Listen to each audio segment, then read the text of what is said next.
Baik teman-teman, selamat bergabung dan juga Ibu, selamat bergabung. Alhamdulillah sudah bergabung semua, sepertinya sudah 32. Berarti alhamdulillah sudah bergabung semuanya. Baik,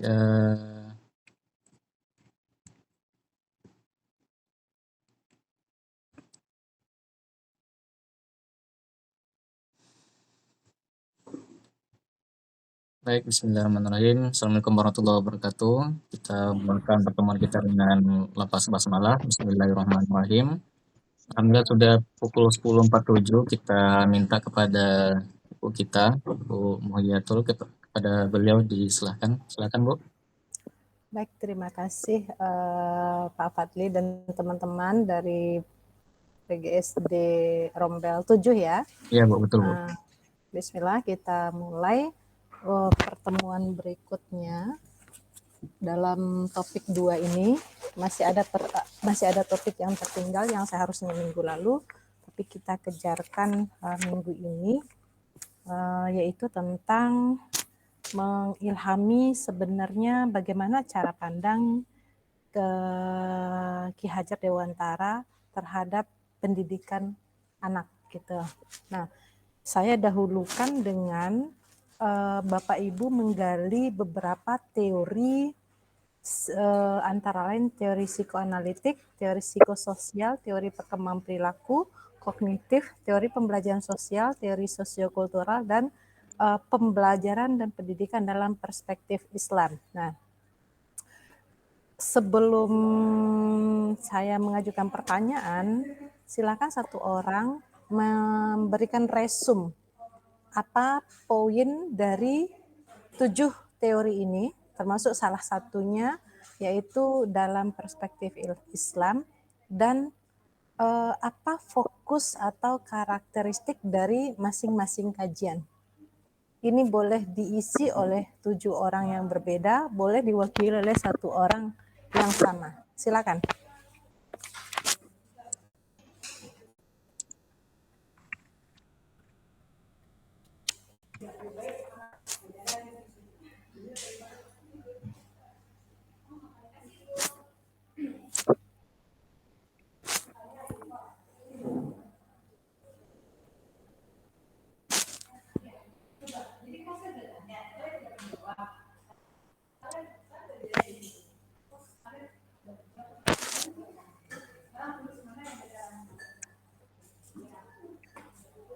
Apakah instruksi saya terdengar jelas, Pak Fadli? Terdengar jelas Bu.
Baik teman-teman sekalian, ada yang mau mewakili dari masing-masing topik boleh, ataupun mau merangkum semuanya oleh 1 orang juga boleh.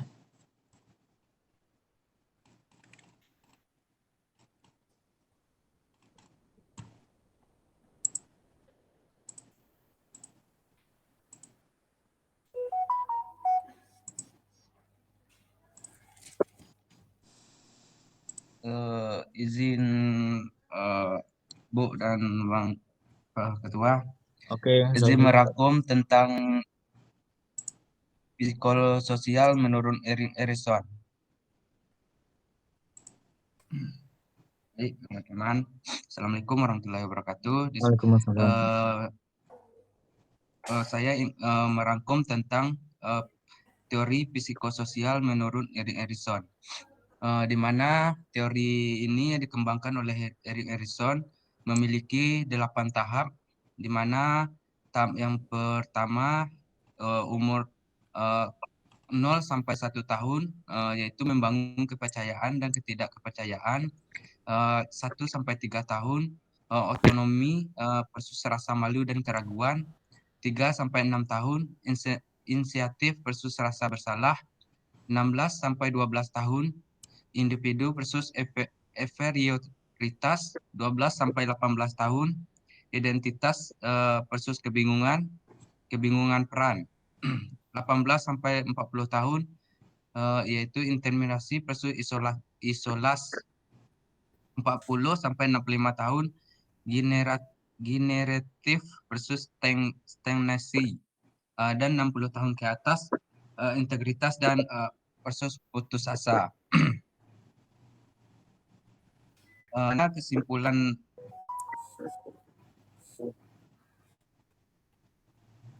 kesimpulan dari saya tentang teori yang dikembangkan oleh Erik Erikson ini tentang psikososial.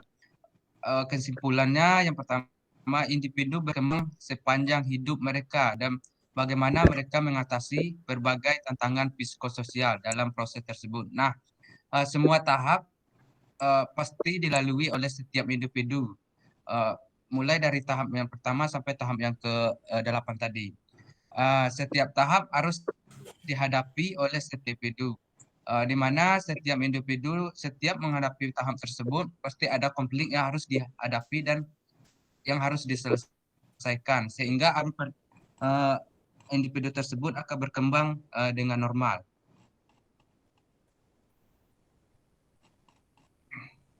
Nah, adapun tahap-tahap tersebut akan memperkembangkan akan berkembang seumur hidup. Setiap tahap melibatkan konflik atau tetangga tertentu yang harus diatasi. Kesuksesan dalam menyelesaikan konflik membawa keseimbangan dan integritas terhadap individu itu sendiri. Pembentukan identitas sebagai elemen kunci dalam perkembangan individu. Pentingnya lingkungan sosial dalam perkembangan individu. Individu memiliki potensi untuk terus berkembang dan berubah sepanjang hidup mereka. Nah, di mana Erik Erikson ini menyampaikan teori psikologi sosial ini, setiap individu harus pasti mengalami tahap per tahap yang telah dia sampaikan, dan setiap tahap itu pasti ada konflik yang harus dia lalui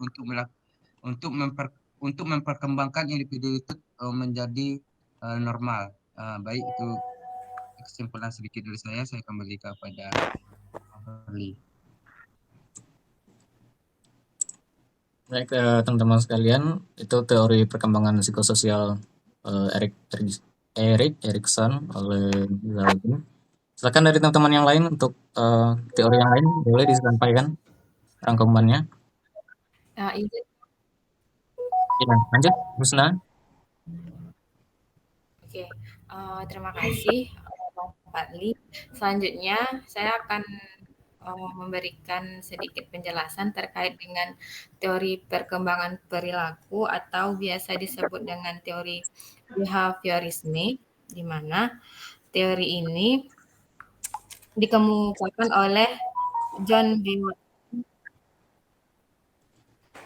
Skinner serta Ivan Pavlov yang berfokus pada pengalaman individu sepanjang hidupnya dalam pembentukan sifat hingga dewasa. Pada perspektif teori ini, segala perilaku yang dapat dijelaskan melalui pada pengaruh lingkungan, di mana teori behavioral juga memiliki fokus pada interaksi lingkungan yang berpengaruh terhadap karakter seseorang. Jadi yang dapat saya simpulkan terkait dengan materi ini adalah di mana teori behaviorisme ini menekankan pada perilaku yang terjadi setelah terjadi stimulus dan respon. seseorang akan dianggap telah belajar ketika sudah menunjukkan perubahan perilaku. Terima kasih, dikembalikan. Baik, itu teori perkembangan perilaku. Silakan dari teman-teman yang lain untuk teori yang lain, silakan.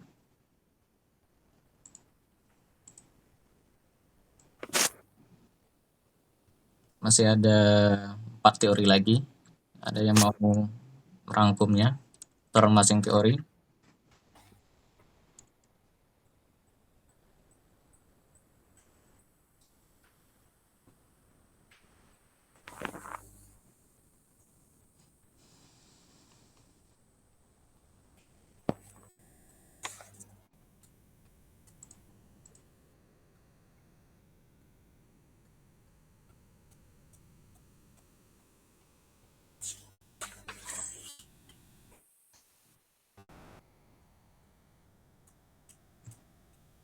Baik, jika tidak ada, saya ingin mewakili untuk teori perkembangan psikoanalisis oleh Sigmund Freud, di mana teori ini merupakan salah satu konsep yang menarik dalam psikologi dan memahami bagaimana manusia berkembang. Yang pertama, untuk penjelasannya adalah struktur kepribadian, di mana manusia itu ada ID, ego, dan superego, di mana yang ID itu adalah bagian yang tak sadar, yang berisi insting dan keinginan dasar. ID beroperasi berdasarkan prinsip kesenangan dan menginginkan kepuasan segera. Yang kedua itu ada ego, bagian yang berfungsi di dunia nyata dan berusaha menyeimbangkan keinginan ID dengan realitas. Ego beroperasi berdasarkan prinsip realitas. Selanjutnya ada superego, bagian moral yang menginternalisasi norma-norma dan nilai-nilai sosial. Superego berfungsi sebagai pengawas dan mengontrol perilaku. Tahapan dari perkembangan psikoseksual yaitu Freud mengemukakan bahwa perkembangan seksual anak terjadi melalui 5 tahap, masing-masing terkait dengan zona erogen tertentu. Yang pertama itu tahap oral, yang kedua tahap anal, yang ketiga selanjutnya ada tahap fase latensi, ada juga tahap genital, dan juga tahap genital dewasa. Untuk tahap oral, fase ini terjadi pada bayi. Zona erogen adalah mulut. Anak mengalami konflik antara keinginan mengisap dan kebutuhan untuk memisahkan diri dari ibu. Selanjutnya ada tahap anal, terjadi pada usia 1 hingga 3 tahun. Zona erogen adalah anus. Konflik muncul saat anak belajar mengendalikan buang air besar dan keinginan untuk mengekspresikan diri. Selanjutnya ada fase latensi antara usia 3 hingga 6 tahun. Anak mengalihkan perhatian dari zona erogen ke aktivitas sosial dan belajar. Konflik tidak terlalu menonjol. Selanjutnya ada tahap genital, terjadi pada masa remaja. Zona erogen adalah alat kelamin. Anak mengalami ketertarikan seksual dan konflik mengenai identitas, gender, dan hubungan dengan orang lain. Selanjutnya ada tahap genital dewasa. Ini adalah tahap perkembangan setelah remaja. Individu mengalami ketertarikan seksual yang matang dan mampu membentuk hubungan yang sehat. Contohnya yaitu yang pertama tahap oral. Bayi yang terus-menerus menggigit benda atau mengisap jempol mungkin sedang mengalami tahap oral. Konfliknya adalah antara keinginan untuk mengisap dan kebutuhan untuk memisahkan diri dari ibu. Selanjutnya ada tahap anal.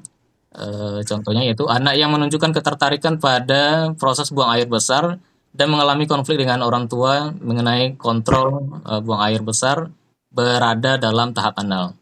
Selanjutnya ada tahap genital. Contohnya yaitu remaja yang mulai tertarik pada lawan jenis dan mengalami konflik mengenai identitas seksualnya berada dalam tahap genital. Kritik terhadap teori ini yaitu beberapa kritikus menilai teori ini terlalu fokus pada aspek seksual dan kurang memperhatikan faktor sosial dan budaya. Selain itu, teori ini sulit diuji secara empiris dan tidak selalu relevan dalam konteks modern. Namun demikian, kontribusi Freud dalam memahami perkembangan manusia dan kepribadian tetap signifikan dan mempengaruhi bidang psikologi hingga saat ini.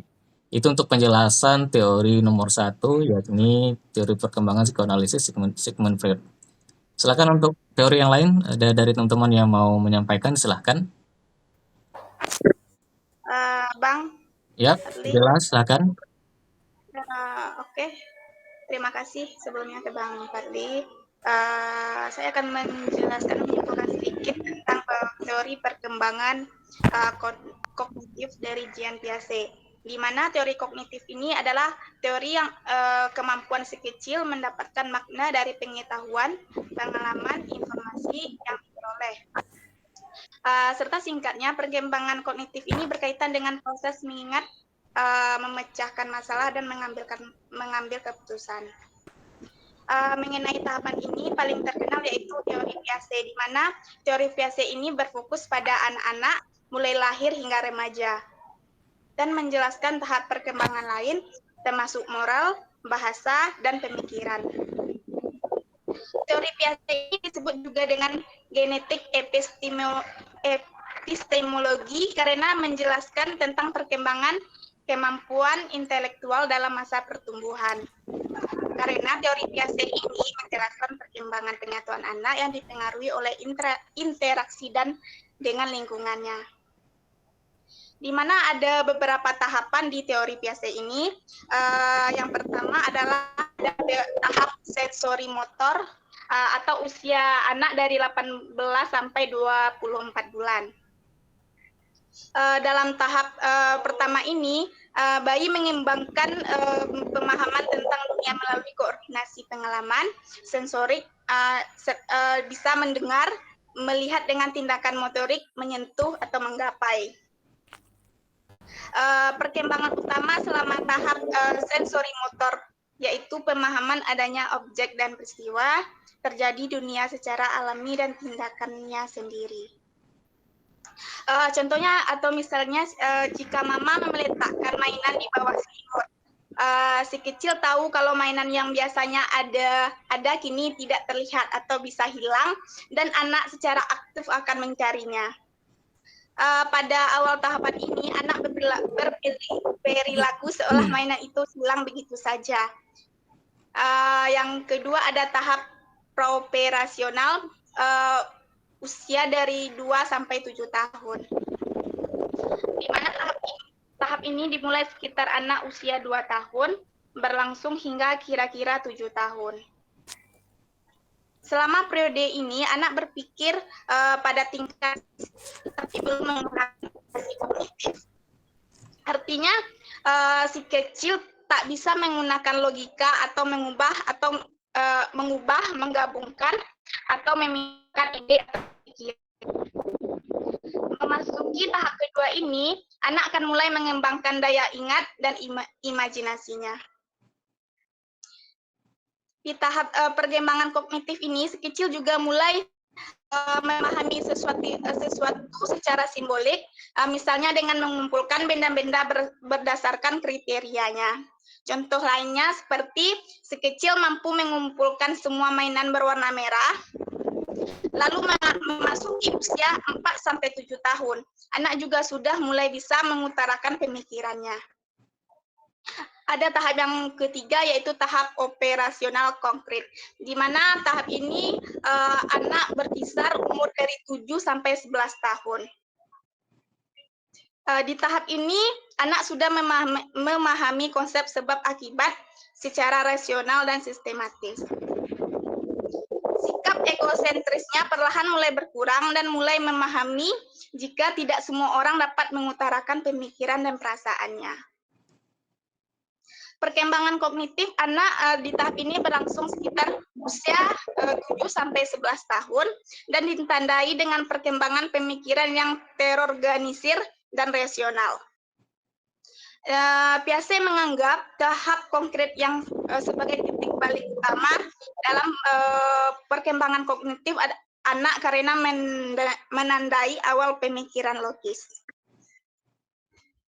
Selanjutnya ada tahap operasional formal, di mana tahap operasional formal ini usia anak berkisar pada 12 tahun ke atas. Perkembangan kognitif anak menurut tahap terakhir menurut Piaget dimulai sekitar usia 12 tahun dan berlangsung hingga dewasa. Pada tahap ini anak sudah memasuki usia pra-remaja, anak sudah memiliki kemampuan menggunakan logikanya untuk menyelesaikan permasalahan, serta menarik kesimpulan dari informasi yang didapatnya dan merencanakan masa depannya. Saat remaja memasuki tahap ini, mereka memperoleh kemampuan untuk berpikir secara abstrak dengan memanipulasi ide di kepalanya, tanpa ketergantungan pada manipulasi konkret. Seorang remaja bisa melakukan perhitungan matematis, berpikir kreatif, dan melakukan penalaran abstrak, dan membayangkan hasil dari tindakan tertentu. Jadi kesimpulan yang dari teori ini adalah menurut pandangan Islam, di mana Islam memberikan bahwa pendidikan anak bermula dari keluarga. Orang tua memiliki peran penting dalam mendidik, mengarahkan, dan mengajari anak. Karena pada dasarnya, tujuan dari pendidikan Islam itu sendiri ialah untuk mendekatkan diri kepada Allah Subhanahu wa Ta'ala. Maka peran orang tua dan pendidik sangat penting bagi seorang anak, apalagi jika diajarkan atau ditanamkan sejak di usia dini. Jadi teori perkembangan kognitif Jean Piaget ini adalah teori Piaget menunjukkan bahwa kecerdasan berubah seiring dengan pertumbuhan anak, dan perkembangan kognitif ini seorang anak bukan hanya tentang memperoleh pengetahuan, anak juga harus mengembangkan atau membangunkan mental. Sekian, terima kasih. Kembalikan kepada Bapak. Baik, terima kasih kepada Zela. Silakan para teman-teman yang lain, masih ada 2 atau 3 nih teori lagi. Silakan, ada yang mau menyampaikan? Hanifah, Bang. Ya, silakan. Oke. Silakan, Pak. Ya, baiklah. Terima kasih kepada Bang Fadli. Di sini saya akan menyampaikan mengenai teori Albert Bandura, di mana teori pembelajaran yang ditemukan oleh Albert Bandura disebut teori pembelajaran sosial kognitif dan disebut pula sebagai teori pembelajaran melalui peniruan. Nah, prinsip dasar belajar hasil temuan Bandura termasuk belajar sosial dan moral. Menurut Bandura, seperti yang dikutip Barlow, sebagian besar dari yang dipelajari manusia terjadi melalui peniruan.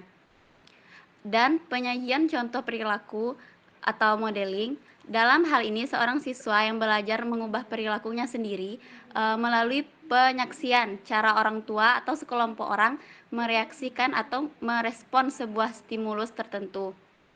Siswa ini juga dapat mempelajari respon-respon baru dengan cara pengamatan terhadap perilaku contoh dari orang lain, misalnya guru atau orang tua. Teori Albert Bandura berdasarkan pada 3 teori asumsi. Yang pertama yaitu individu melakukan pembelajaran dengan meniru apa yang ada di lingkungannya, terutama perilaku orang lain. Perilaku orang lain yang ditiru disebut sebagai perilaku model atau perilaku contoh. Yang kedua, terdapat hubungan yang erat antara pelajar dengan lingkungannya. Pembelajaran terjadi dalam keterkaitan antara 3 pihak, yaitu lingkungan, perilaku, dan faktor-faktor pribadi. Yang ketiga, hasil pembelajaran adalah berupa kode perilaku visual dan verbal yang diwujudkan dalam perilaku sehari-hari. Ada 3 hal yang menjadi pemikiran Albert Bandura berkenaan dengan pendidikan moral. Albert Bandura memang memandang pendidik sebagai model atau teladan yang baik, sebab anak selalu meniru apa yang dilakukan oleh model atau orang yang ada di sekitarnya. Sedangkan peserta didik merupakan subjek pendidikan yang selalu memperhatikan model, lebih cenderung sebagai pengamat. Yang kedua, tentang lingkungan, bahwa lingkungan keluarga, sekolah, dan masyarakat mempunyai pengaruh yang besar dalam pembentukan moral siswa, baik secara langsung maupun tidak langsung. Yang ketiga, terdapat 2 metode dalam pendidikan moral, yaitu pembiasaan merespon dan peniruan. Hal ini berarti membiasakan suatu perilaku dengan menunjukkan mana perilaku yang mendapat hadiah dan mana yang mendapat hukuman, sehingga nantinya perilaku tersebut akan ditirunya. Dengan kata lain, seorang anak itu meniru suatu tindakan yang dilakukan oleh seseorang yang ada di sekitarnya, apakah perilaku itu mendapat hadiah atau bahkan mendapat hukuman. Terima kasih, Bang Fadli. Oke, masih ada apa lagi nih? Sosio kultural belum lagi ya, dan juga pendidikan anak dalam Islam juga belum kan? Silakan dari teman-teman yang lain yang mau menyampaikan. Cynthia Bang Fadli. Oh boleh, silakan Sin.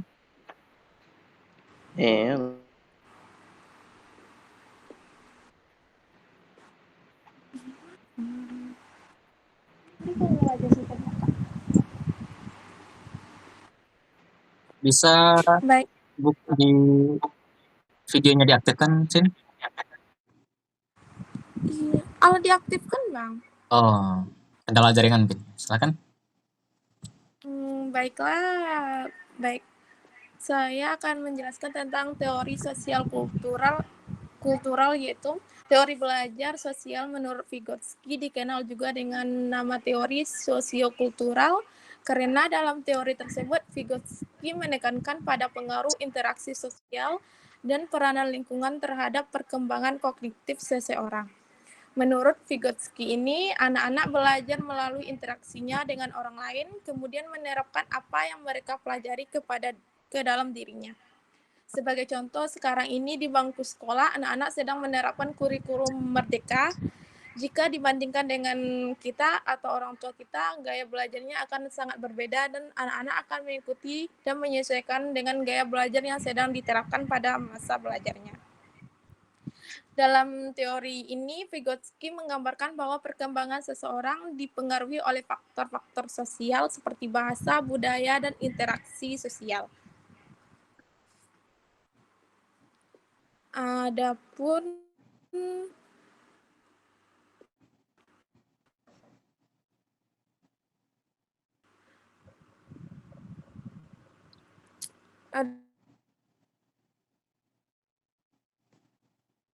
Aman, Sin? Adapun konsep teori belajar itu kemampuan seseorang akan tumbuh dan berkembang melewati dua tataran, yaitu interpsikologis atau intermental atau intrapsikologis yang disebut dengan intramental. Pada pandangan ini menempatkan intermental atau lingkungan sosial sebagai faktor primer dan konstitutif terhadap perbentukan pengetahuan serta perkembangan kognitif seseorang. Sedangkan fungsi intramental ini dipandang sebagai derivasi atau keturunan yang tumbuh atau terbentuk melalui penguasaan dan internalisasi terhadap proses-proses tersebut. Yang kedua, adapun zona perkembangan proksimal, yaitu memiliki tingkat perkembangan aktual dan potensial. Yang pertama, tingkat perkembangan aktualnya yang tampak dari kemampuan seseorang untuk menyelesaikan tugas-tugas atau memecahkan berbagai masalah secara mandiri. Hal ini disebut dengan kemampuan intramental. Yang kedua, tingkat perkembangan potensial, yaitu tampak dari kemampuan seseorang untuk menyelesaikan tugas dan memecahkan masalah ketika di bawah bimbingan orang dewasa atau ketika berkolaborasi dengan teman. Supaya yang lebih kompeten ini disebut dengan kemampuan intermental. Adapun menurut Vygotsky, mengungkapkan 4 tahapan zona perkembangan proksimal, yaitu yang pertama, tahap 1, tindakan anak masih dipengaruhi atau dibantu orang lain. Seseorang yang masih dibantu memakai baju, sepatu, dan kaos kakinya ketika akan berangkat ke sekolah. Ketergantungan anak pada orang tua dan pengasuhnya begitu besar, tetapi ia suka memperhatikan cara kerja yang ditunjukkan orang dewasa. Yang tahap kedua, tindakan anak yang didasarkan atas inisiatif sendiri. Anak mulai berkeinginan untuk mencoba memakai baju, sepatu, atau kaos kakinya sendiri, tetapi masih sering keliru memakai sepatu antara kiri dan kanan.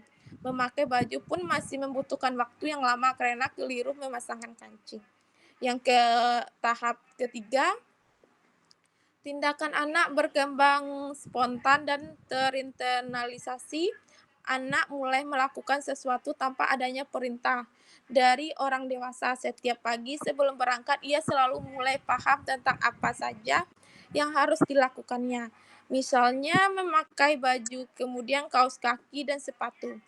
tahap keempat, tindakan anak spontan akan terus diulang-ulang hingga anak siap untuk berpikir abstrak, terwujudnya perilaku yang otomatisasi. Anak akan segera dapat melakukan sesuatu tanpa contoh tetapi didasarkan pada pengetahuannya dalam mengingatkan urutan suatu kegiatan. Bahkan ia dapat menceritakan kembali apa yang dilakukannya saat ia hendak berangkat ke sekolah. Pada 4 tahapan ini disimpulkan bahwa seseorang akan dapat melakukan sesuatu yang sebelumnya tidak bisa dia lakukan dengan bantuan yang diberinya, yang lebih berkonten terhadap hal tersebut. Kesimpulannya, pada zona perkembangan proksimal ini sebelum terjadi internalisasi dalam diri anak atau sebelum kemampuan intramental terbentuk, anak perlu dibantu dalam proses belajarnya. Orang dewasa dan teman sebaya yang lebih kompeten perlu membantu dengan berbagai cara seperti memberikan contoh dan menarik kesimpulan dan sebagainya dalam perkembangan kemampuannya. Adapun implikasi teori sosial kultural ini dalam pembelajaran yaitu yang pertama, pentingnya lingkungan sosial dalam belajar, yaitu menekankan pentingnya lingkungan sosial dalam pembelajaran. Lingkungan sosial ini baik yang mendukung dan dapat membantu individu dalam memperoleh pengetahuan dan keterampilan baru. Oleh karena itu, pendidik perlu menciptakan lingkungan belajar yang kondusif dan mendukung dalam proses pembelajaran. Yang kedua, kegiatan berbasis masalah dalam pembelajaran teori sosial kultural ini menekankan pentingnya aktivitas bermasalah dalam pembelajaran, yaitu aktivitas berbasis masalah membantu individu dalam mengembangkan keterampilan berpikir kritis dan kreatif.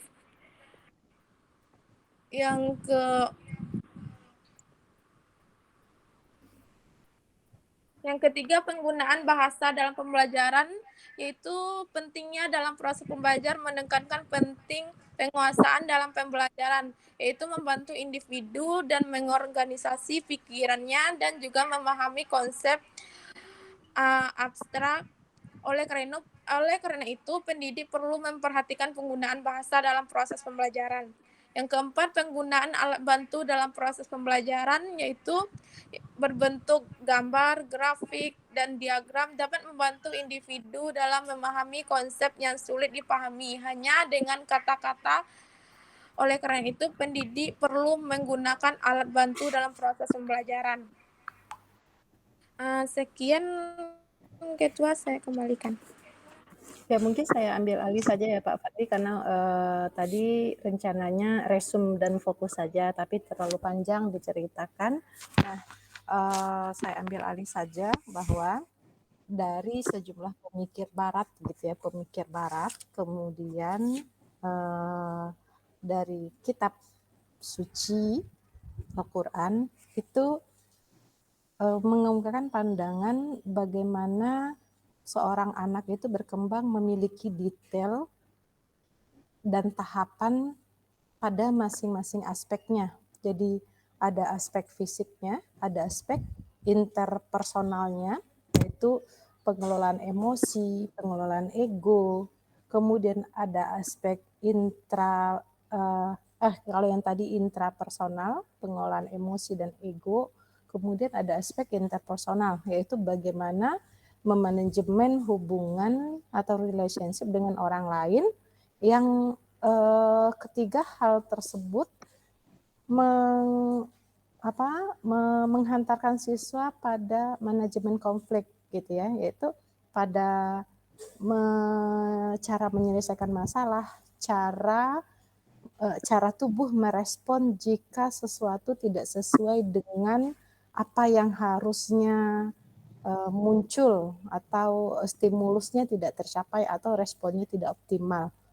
Nah, dari perspektif yang berbeda, ya anggaplah kalau Barat kita dapat generalisasi, itu cara pikirnya sangat objektif, gitu ya, objektif, bahkan sebagian dari mereka itu tidak mempercayai ada unsur ketuhanan yang membangun ekspresi-ekspresi kemanusiaan tersebut. Jadi memandang manusia benar-benar sebagai sesuatu yang ada tanpa campur tangan siapapun. Nah, itu cara pikir dari orang Barat. Kemudian dari cara pikir keislaman yang menempatkan manusia sebagai hamba dengan karakter kepatuhan, kemanutan, ketawakalan, kemudian bagaimana dia dididik untuk bisa mencapai tujuan yang diinginkan oleh penciptanya, itu dikombinasikan, kita simpulkan bahwa manusia itu memiliki dua dimensi yang berkembang beriringan, dimensi individu dan dimensi sosial. Karena pada setiap teori itu selalu mengaitkan antara individu dengan lingkungannya. Tadi ada teori psikososial, psikoanalitik. Nah, di psikososial misalnya tadi bagaimana berinteraksi dalam komunitas. Kemudian bagaimana seorang individu itu tetap berkembang walaupun usianya sudah menuju senja. Tidak saja di usia belajar gitu ya. Nah, itu dari teori psikososial. Lalu teori psikoanalitik, terlepas itu dikoreksi dengan cara pandangnya berorientasi pada respons seksual, secara biologi itu menunjukkan bahwa tubuh itu bersamaan fungsinya untuk mengembangkan kesehatan mental. Makanya di sana ada kajian psikosomatis. Kesehatan mental seseorang itu relevan dengan kesehatan somatis atau sel-sel tubuhnya. Nah, kemudian dari teori perkembangan perilaku bahwa produk interaksi antara individu dengan lingkungan dapat digunakan sebagai penanda keberhasilan belajar. Nah, di sini umumnya dipakai oleh sebagian besar keluarga untuk melihat bahwa anaknya sudah mencapai tahap yang lebih maju dalam hal kecerdasan. Misalnya secara dasar saja dulu, dari tidur kemudian dari tidur kemudian miring, dari miring kemudian telungkup, dari telungkup kemudian merangkak, dari merangkak lalu duduk berdiri, berdiri berlari. Nah, itu menunjukkan bahwa kemajuan itu berkembang karena ada stimulasi atau pemodelan perilaku dari lingkungannya. Nah, sebagai contoh gitu ya, ini maksudnya tidak untuk mendiskriminasi. Kalau Anda jalan di daerah daerah saya dulu menyebutnya Minang Swalayan, sekarang namanya Basko ya. Saya mengenal seorang ibu dengan gangguan mental, ya dalam tanda kutip dianggap dalam bahasa yang mungkin agak minta maaf kita orang gila begitu ya. Kemudian hamil, artinya beliau hidup di jalan, kemudian hamil dan melahirkan. Nah, beliau membesarkan sendiri putranya tanpa campur tangan siapapun. Nah, kita bisa tahu, kita bisa dapat gambaran bagaimana gerak-gerik seseorang yang tidak punya pikiran waras gitu ya.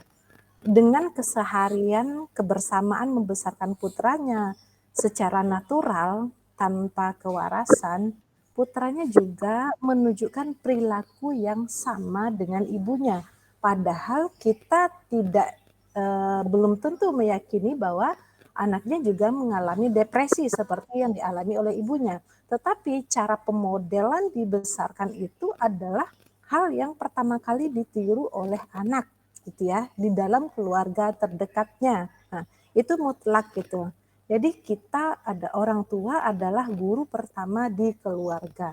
Nah, sekarang saya menemui si anak mungkin sudah usia, anggaplah dulu saya kenalnya tahun 2000, ketika kuliah saya tahunya tahun 2000, si ibu itu di jalanan dan hamil, sekarang sudah tahun 2020. Nah, at least anaknya sudah berusia 17 tahun gitu ya. 17 tahun sudah dewasa, sepantaran beberapa tahun saja di bawah kita. Namun dia menunjukkan perilaku yang tidak bisa dikatakan sehat mentalnya. Nah, gitu. Lalu saya tidak yakin tidak ada yang membuli anaknya karena si ibunya overprotektif. Tapi kenapa? Karena itulah orang terdekat pemodelan pertama yang membersamainya, maka dia akan menganggap benar seperti apa perilaku yang ditampilkan atau terlihat padanya. Itu ya, itu contohnya bagaimana teori perkembangan perilaku. Maka benar, makanya di dalam pandangan Islam atau di dalam pandangan Indonesia lah ada unsur bibit, apalagi bobot bebet, nah gitu ya. Nah kalau di dalam Minang ayah cucuran atau jatuhnya rasanya palimbahan gitu ya. Paham nggak? Paham. Ya, Mbak. Jadi turunan. Nah kalau secara genetik F1 filial turunan itu berasal dari parental. Nah, P dan F itu menyalin, mewarisi genetik. Nah, lalu genetik itu akan terekspresikan dipengaruhi dengan lingkungan. Nah, itu secara biologinya. Itu makna dari perkembangan perilaku. Kenapa itu benar? Karena Jean Piaget mengatakan perkembangan fisik dan perkembangan fisik anak sesuai usia itu mengimbangi perkembangan kecerdasannya. Yang tadi istilahnya sensori motorik, kemudian praoperasional, operasional formal, dan operasional konkret, lalu operasional formal. Nah itu menunjukkan bahwa memang tubuh yang sehatlah yang mendukung untuk pendidikan yang baik, begitulah. Jadi tidak dipisahkan ya. Fisik dan psikis tidak bisa dipisahkan dari beberapa perspektif teori. Barat, Islam, kultur tertentu itu sejalan. Oleh sebab itu, kenapa saya menekankan ini kepada Bapak Ibu sebagai guru SD, berkali-kali saya tekankan mengambil profesi sebagai guru SD itu artinya siap melanjutkan tanggung jawab pola pendidikan keluarga yang beragam. Siap mengambil tanggung jawab bahwa Anda bukan saja gurunya, tetapi adalah bapaknya, tetapi adalah ibunya, ya. Bahkan mulai dari kebutuhan fisiknya masih mereka percaya, masih mereka andalkan untuk kita yang mengurus sebelum mereka mandiri. Nah, dengan beberapa kajian teori itu, saya ingin Anda mengenal atau menjawab pertanyaan ini dengan singkat ya. Silakan catat pertanyaannya.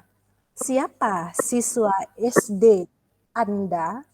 Siapa siswa SD Anda dalam aspek perkembangan fisik?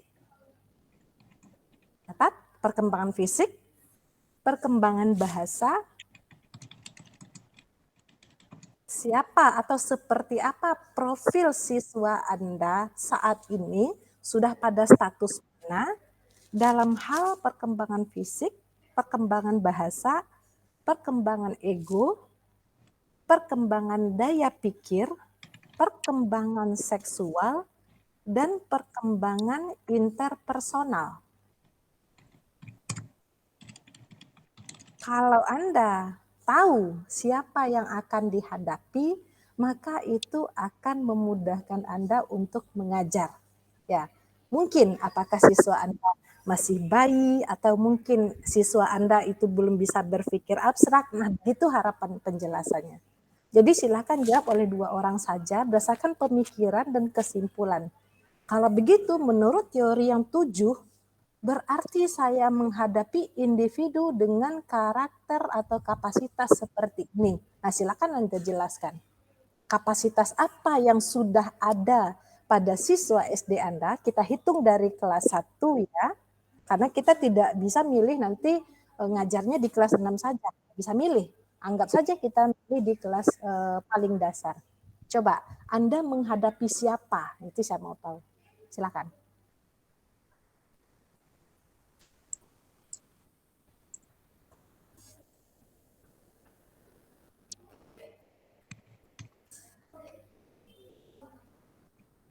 Apakah sesosok yang pendiam? Apakah sesosok yang kalem? Apakah sesosok yang sudah bisa memahami orang lain? Nah, kepada gitu deskripsinya. Silakan.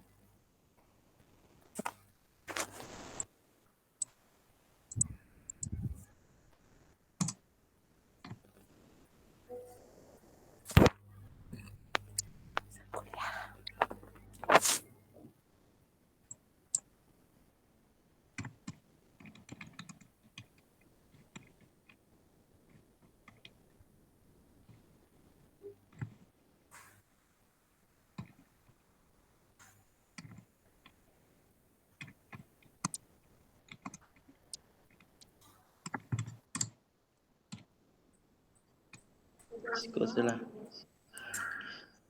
Izin bicara, Ibu. Ya, silakan Pak Ziar. Dari pertanyaan Ibu itu, nah Ziad mengkaitkan dengan teori yang keenam itu Vygotsky, Bu. Nah, dari kaitan yang pertanyaan Ibu ini, karakter siswanya bagaimana, cara bicaranya itu terkaitan dengan kita itu keluargaan, Bu. Nah, keluarga di mana Vygotsky ini menekankan pembelajaran yang di keluarga itu sangat penting. Sebelum dia masuk ke lingkungan sekolah otomatis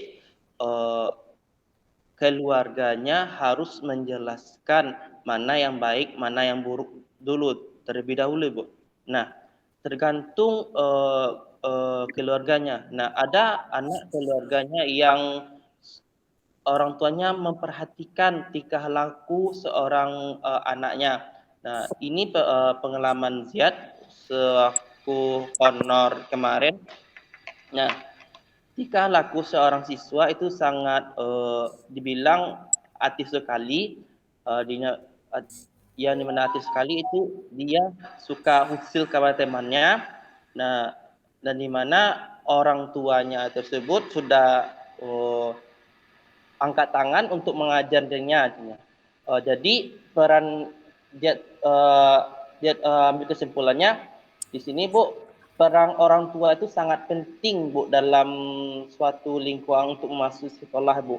Nah, di mana orang tua itu harus mengajarkan dari dia nggak tahu menjadi dia tahu. Nah, sehingga kita sebagai pendidik bisa tahu di manakah kelemahan anak tersebut. Nah, Bu, jadi kita bisa mengangkat atau meningkatkan minat belajar siswa tersebut dan dari segi pemahamannya, dari segi huruf bacaannya kalau untuk tingkat SD, Bu. Nah, kalau tingkah lakunya kembali lagi kepada orang tua. Nah, kita sesama peserta didik dan orang tua saling kerjasama dalam membentuk karakteristik atau tingkah laku peserta didik ini, baik di rumah maupun di sekolah, Ibu. Kita saling membantu untuk saling membantu dalam mengubah tingkah laku anak tersebut, baik kan kebanyakan waktu yang dibutuhkan oleh siswa tersebut itu kebanyakan waktunya di rumah, Bu. Nah, misalnya kalau waktu dia sekolah, dia masuk jam sekolah pukul 7, pulangnya pukul 12, jadi otomatis waktu yang dibutuhkan di sekolah sangat sedikit. Nah, dari waktu jam 1 sampai jam 6 sorenya lagi itu waktunya di rumahnya. Jadi peran orang tua ini sangat penting, Bu, melihat tingkah laku dan peningkatan anaknya tersebut, Bu. Sampai, Bu. Oke, terima kasih Ziad, pemikiran yang sangat bagus sekali. Nah, kalau kita hubungkan dengan 5 komponen filosofi pendidikan menurut Ki Hajar Dewantara, yang Ziad sampaikan itu berada pada poin keempat. Nah, saya urutkan. Poin pertamanya adalah bahwa Ki Hajar Dewantara menetapkan Pancadharma. Pancadharma yaitu 5 azas taman siswa. Ini boleh dicatat ya. Apa itu azas yang menjadi dasar? Saya interupsi sebentar. Kalau Anda agak terbatas mencatat, di Google Meet-nya ada bagian caption yang nanti akan menyalin ucapan kita, jadi itu bisa dicatat gitu ya. Coba aktifkan titik 3, kemudian ambil turn on caption. Oh, Nah, sudah bertemu? yang CC ini, Bu, ya. Yang C, tetapi nanti harus diiringi dengan kecepatan tangan untuk mendengar sambil mencatat, sambil meng-copy paste gitu ya. Kalau saya tidak salah bisa di copy paste. Nah, silakan disimulasikan.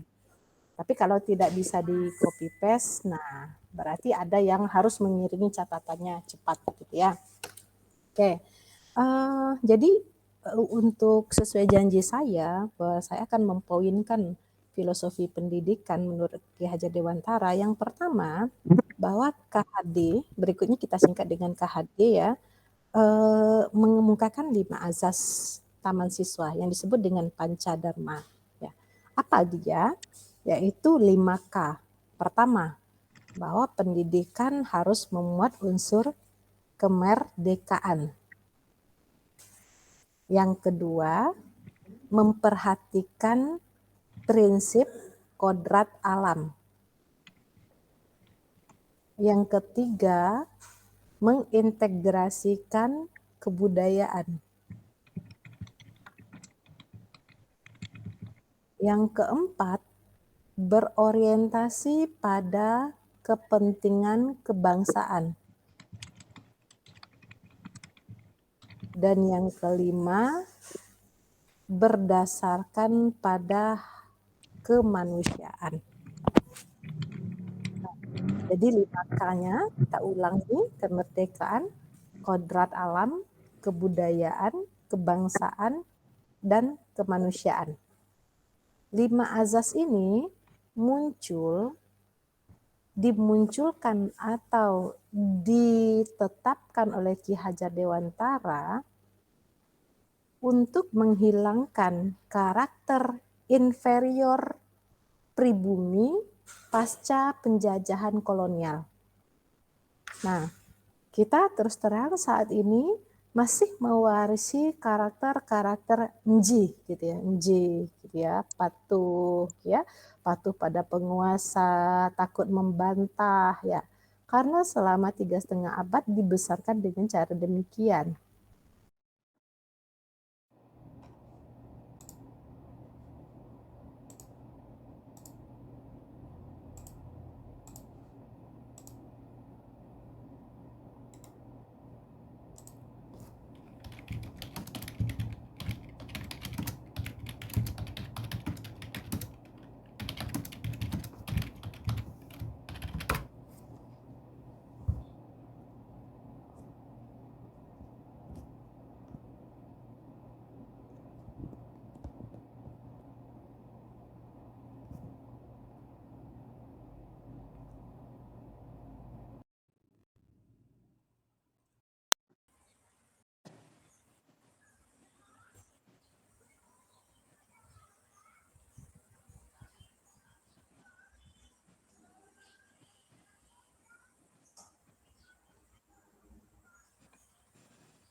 Oke.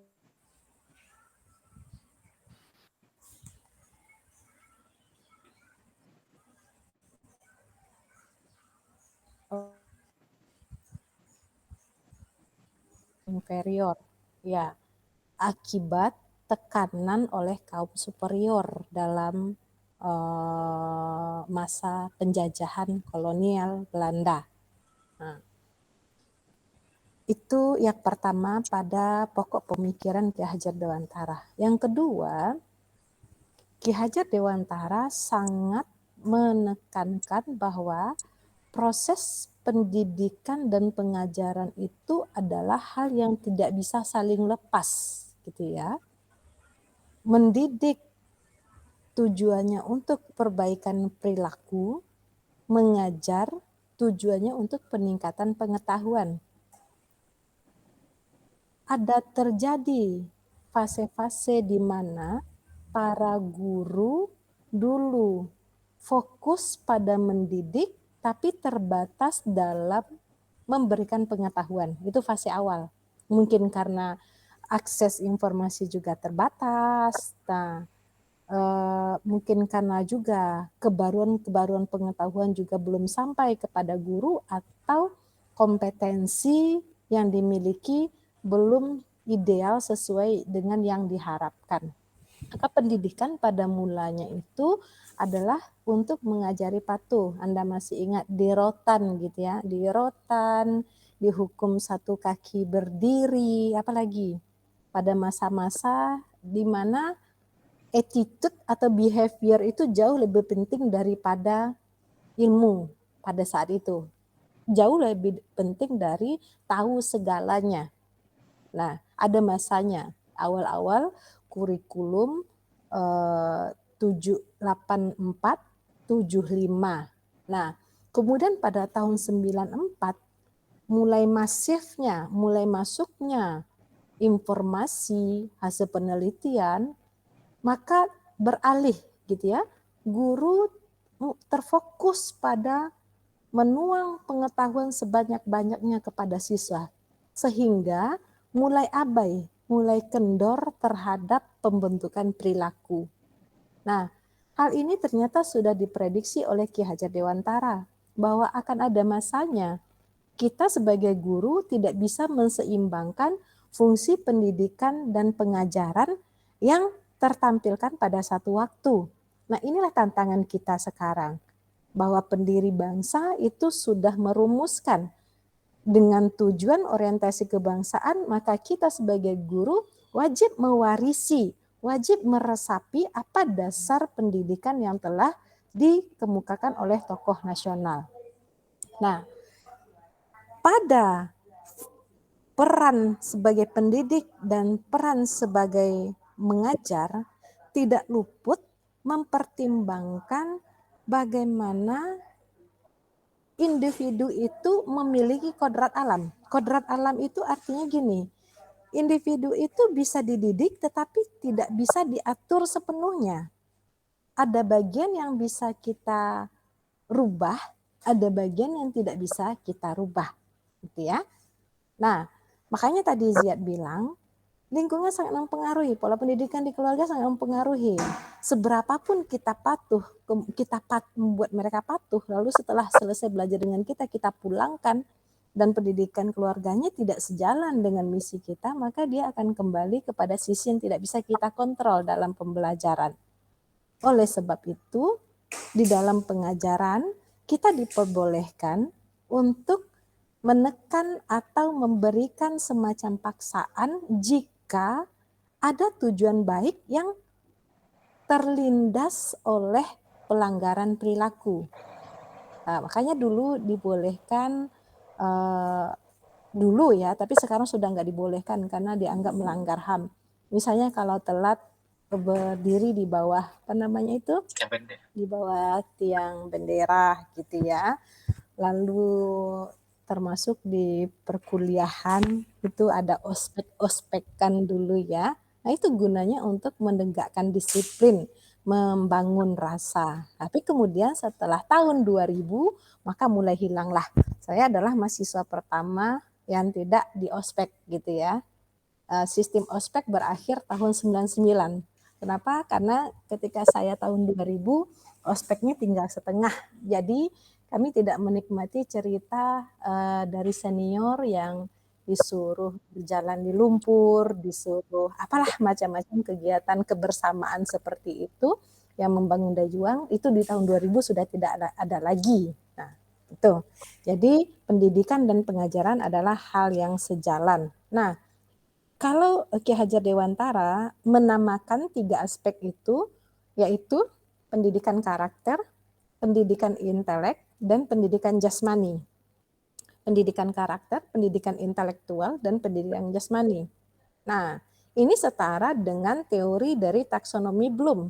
Ada ranah afektif, itu pendidikan karakter, kemudian ada ranah kognitif, pendidikan intelektual, dan ada ranah psikomotor untuk pendidikan jasmani. Tahun 94 dan sebelumnya pendidikan jasmani ini dioperasionalkan dalam bentuk mapel olahraga disertai dengan kebugaran di pagi hari. Masih ada di antara Anda yang senam 1, 2, 3, 4, 6, 7, 8 berulang-ulang di pagi hari? Masih ada atau sudah tidak merasakan? Di SD dulu sempat, Bu. Bentar. Di SD. Sempat sebentar, tapi tidak selamanya ya. Ya. Saya coba dulu merasakan 4 tahun di SD, kemudian 1 tahun di SMP. Nah, setelah itu tidak lagi programnya. Karena pada saat itu orang mikir di dalam tubuh yang kuat terdapat jiwa yang gimana tuh? Di dalam jiwa yang sehat, gimana ya? Di dalam tubuh yang sehat terdapat jiwa yang kuat. Gitu ya kalau nggak salah. Nah, itu operasional dari konsep pendidikan jasmani. Jadi para perumus kurikulum kita itu kayaknya gitu nyicil dalam menginterpretasikan pandangan para tokoh nasional, sehingga membooming pada satu masa penjas gitu, olahraga pagi itu membooming. Nah, besok hilang lagi gitu ya. Sekarang membooming project, besok ganti lagi. Jadi masih setengah-setengah. Nah, itu aspek kedua, yaitu pemikiran filosofis Kiai Hajar Dewantara. Kemudian, aspek kurikulum.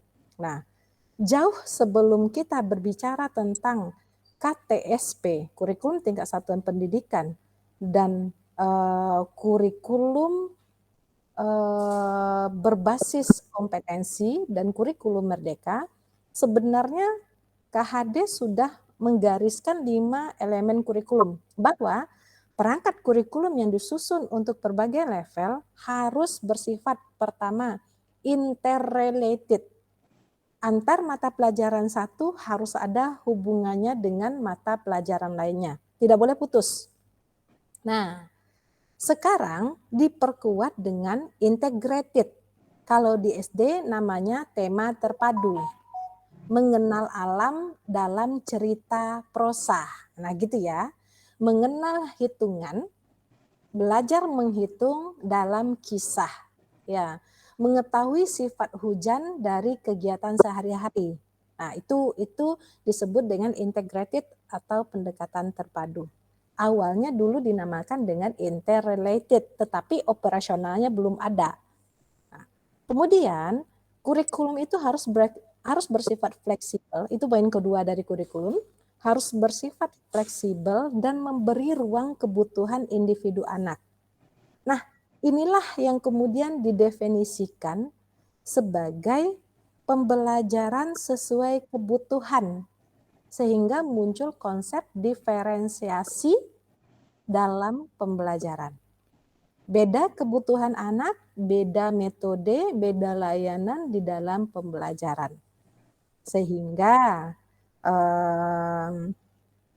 guru beradaptasi sekarang dengan menyiapkan berbagai media, berbagai cerita, berbagai stimulus sesuai dengan anaknya gimana. Kalau anaknya dalam tanda kutip lasak, nah gitu beda lagi median. Kalau anaknya dalam tanda kutip suka lipat tangan, nah itu beda lagi. Nah, jadi itu yang disebut dengan memberi ruang pada kebutuhan individu anak, termasuk ada peminatan. Nah, peminatan kalau di tingkat menengah, nanti dia minat jadi apa? Ke IPA, ke IPS. Jadi diberi ruang. Maka sebelum pembelajaran diidentifikasi seperti apa siswa kita. Mereka sukanya apa, mereka nanti ingin jadi apa. Dan ini sangat real dalam pembelajaran SD.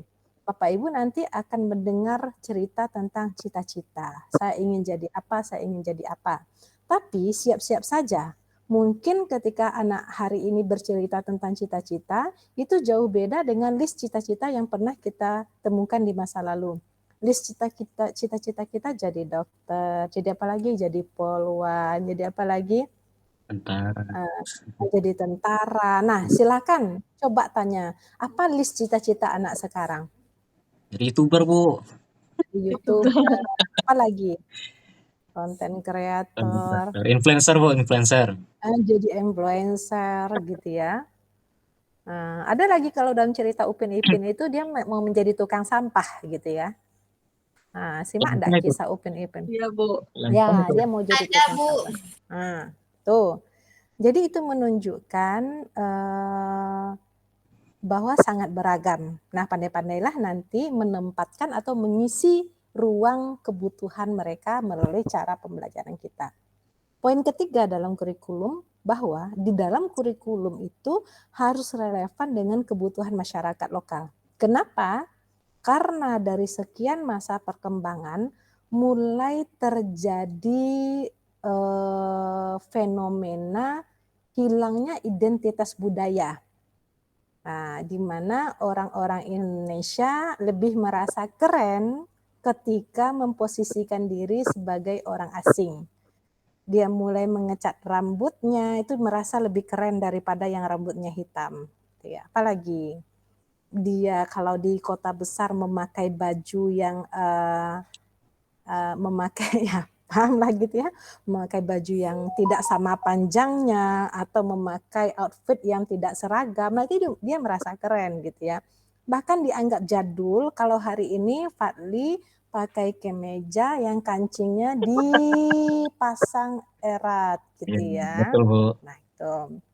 Nah itu sebenarnya hanya perbedaan dua zaman saja gitu ya, dua zaman saja. Nah, oleh sebab itu harus dibangun kepercayaan atau rasa kepemilikan terhadap betapa bernilainya kebudayaan lokal. Nah, sedangkan orang luar itu pergi ke Indonesia itu karena sangat mengagumi ragam budaya itu. Nah, kita sendiri mau lepas dari itu, malah malu mengakui, gitu ya, malah merasa seperti orang lama kalau ketahuan dia berasal dari Pariaman. Saya kan berasal dari Pariaman. Nah, kalau dulu di zaman-zaman kuliah, kalau speech-nya kita itu Pariaman asli, itu jadi bahan bully gitu ya. Nah, misalnya menggunakan beras menjadi apa? Ayo ada yang dari Pariaman. Beras disebut Bageh. Bageh gitu, itu berasa malu. Maka dulu olok-oloknya gitu ya, kalau udah di Padang itu udah jadi C, ya semua dibawa pulang Iko C, sementara di Pariaman pakai J gitu ya. Nah, itulah. Jadi ada krisis identitas secara perlahan. Itu seiring dengan proses akulturasi yang masuk, ya contoh-contoh produk-produk teknologi yang masuk. Nah, sekarang ini malah membuming kembali. Kalau perempuan itu Anda pakai shadow warna-warni gitu ya, bibirnya beberapa lapis warna, matanya beberapa lapis warna, alisnya ke sana ke sini gitu. Saya nggak tahu kenapa Anda nggak pede aja dengan apa yang udah ada. Maksudnya kan semua orang itu cantik loh, semua orang itu ganteng gitu ya. Jadi ya udah, kenapa harus merasa insecure jika Anda tidak memakai lipstick yang ada ombrenya gitu ya. Tuh. Ini lebih fenomena pada perempuan daripada pada laki-laki. Laki-laki itu lebih cenderung stabil perubahan penampilannya. Kayak itu. Kemudian kurikulum itu juga menghendaki bukan teori saja, tetapi juga praktek. Maka intensiflah praktikum-praktikum dalam pembelajaran SD.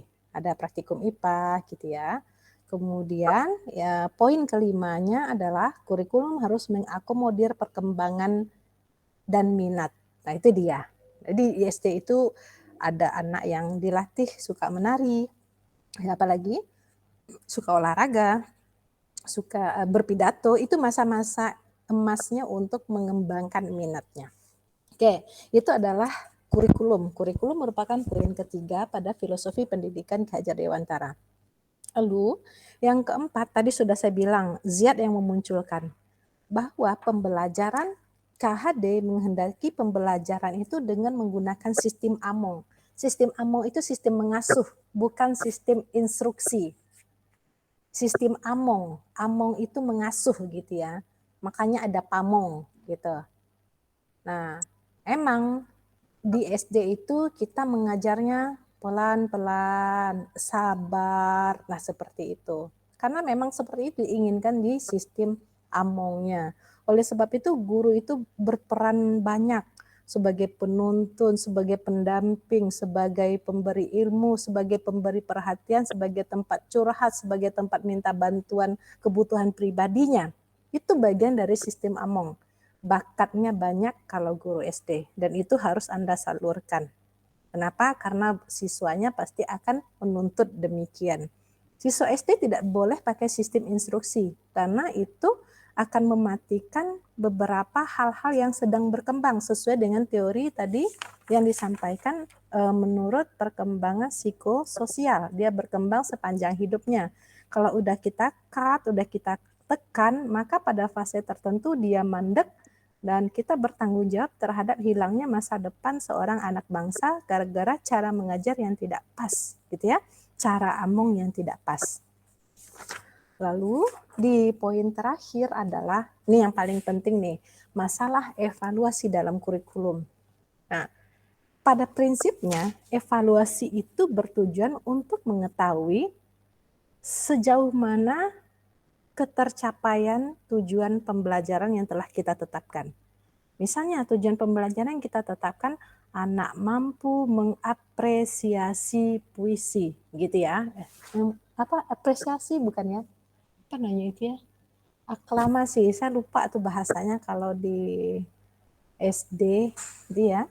Nah, kita melakukan evaluasi di akhir, menyuruhnya tampil bukan untuk membuat dia semata-mata mendapat skor tinggi, tetapi untuk mengetahui sudah sejauh mana dia bisa, mana dia yang belum bisa.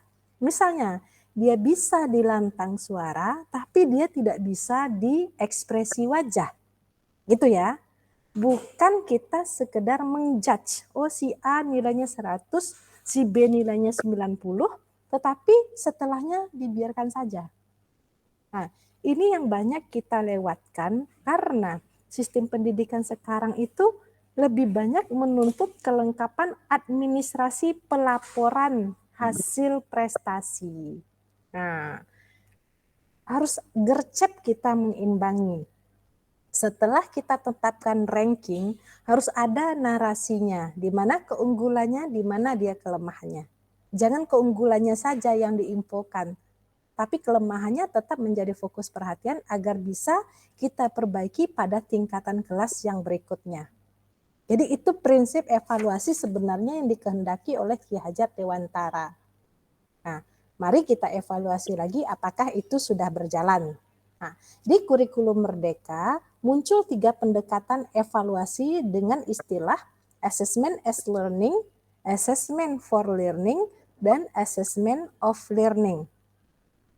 Assessment as learning dan assessment for learning itu adalah penilaian dilakukan selama proses pembelajaran.